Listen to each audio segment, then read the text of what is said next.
Dear Ambassador Professor Koh, Excellencies, distinguished guests of the Jewish community, dear colleagues in the diplomatic community, ladies and gentlemen, dear students, thank you very much for inviting me today to speak on the occasion of the International Holocaust Memorial Day.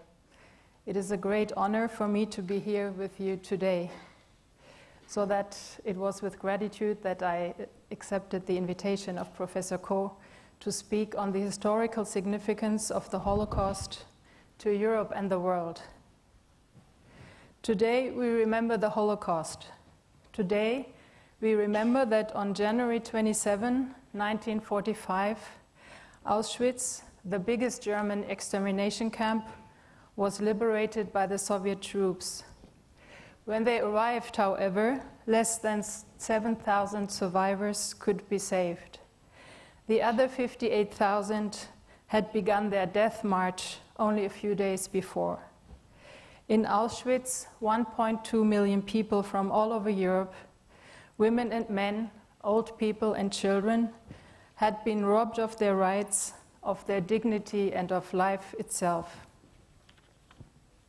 Today we remember the murder of 6 million Jews carried out in the name of Germany.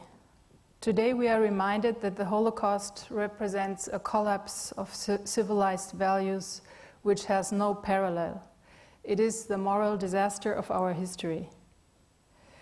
In 1996, the then President of the Federal Republic of Germany, Roman Herzog, declared January 27th the Holocaust Remembrance Day in Germany.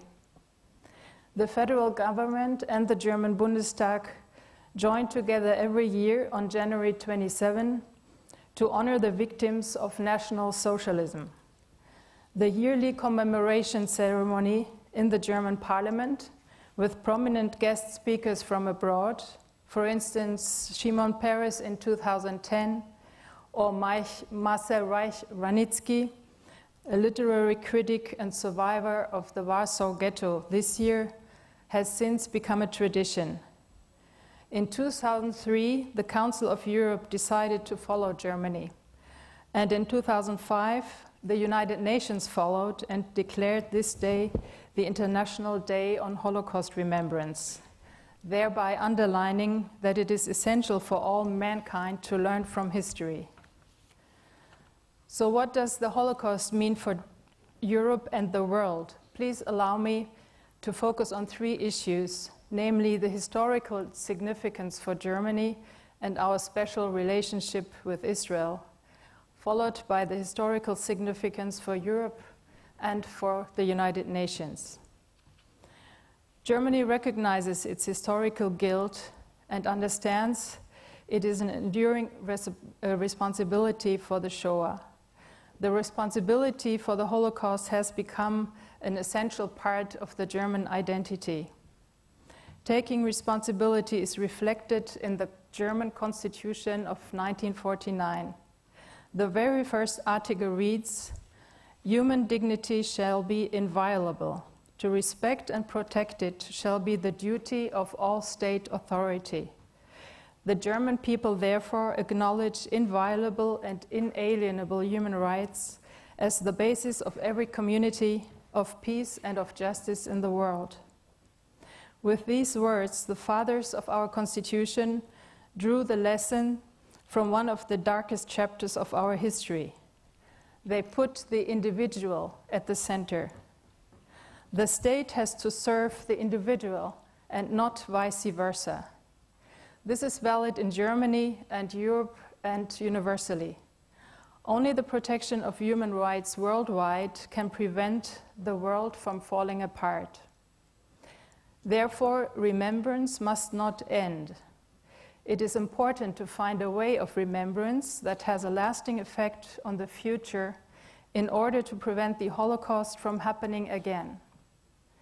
To ensure remembrance in the future, teaching the younger generation is a key element.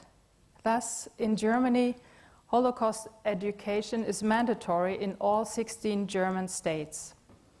The Holocaust and the history of National Socialism are part of the curriculum, both of history and political science lessons. Other subject matters, such as German, philosophy, religion, ethics, address the Holocaust while not focusing on it. Schools are recommended to have their students visit some of the original sites, such as former concentration camps, or the house of the so-called Wannsee Conference, as well as the Holocaust Memorial in Berlin.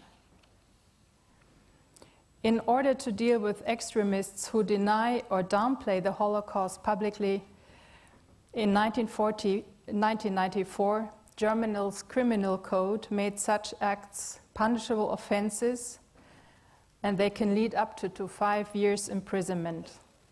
Such acts are considered criminal agitation against the community and its members, and can be condoned neither on grounds of freedom of expression nor freedom of research.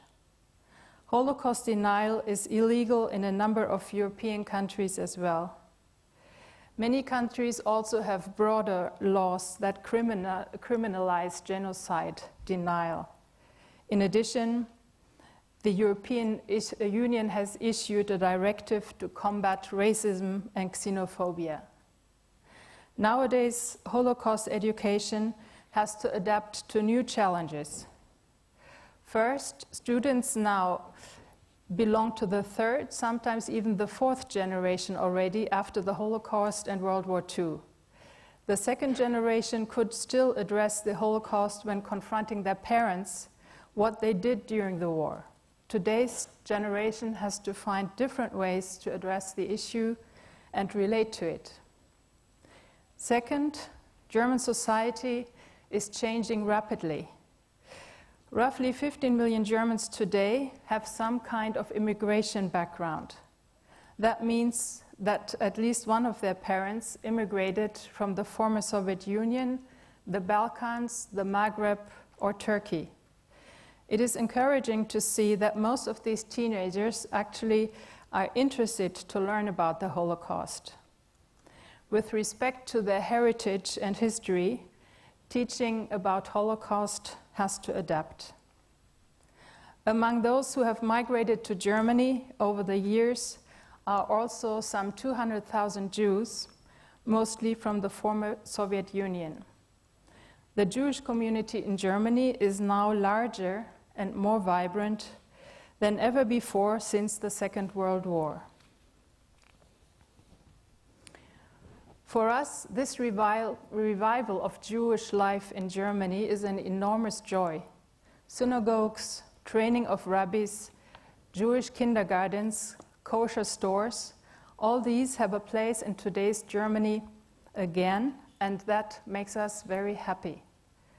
Many people in Germany who for a long time had no contacts with Jews now have Jewish friends, acquaintances, and neighbors again. We see that as an enormous proof of trust. Taking responsibility for the Holocaust also meant to the newly formed Federal Republic of Germany to build a special relationship with the State of Israel. This meant and still means the commitment and the enduring responsibility of Germany for the State of Israel in its right to exist in secure borders. This historical and political responsibility of Germany is one of the pillars of our federal foreign policy. Nowadays, the special relationship is expressed by the exchange on the highest political level. To illustrate this, let me just give you 2 examples. In 2008, Chancellor Angela Merkel expressed the German commitment to Israel in a speech to the members of the Knesset. And she said, I quote, "This historical responsibility is my country's raison d'être. For me, as German Chancellor, therefore, Israel's security will never be open to negotiation."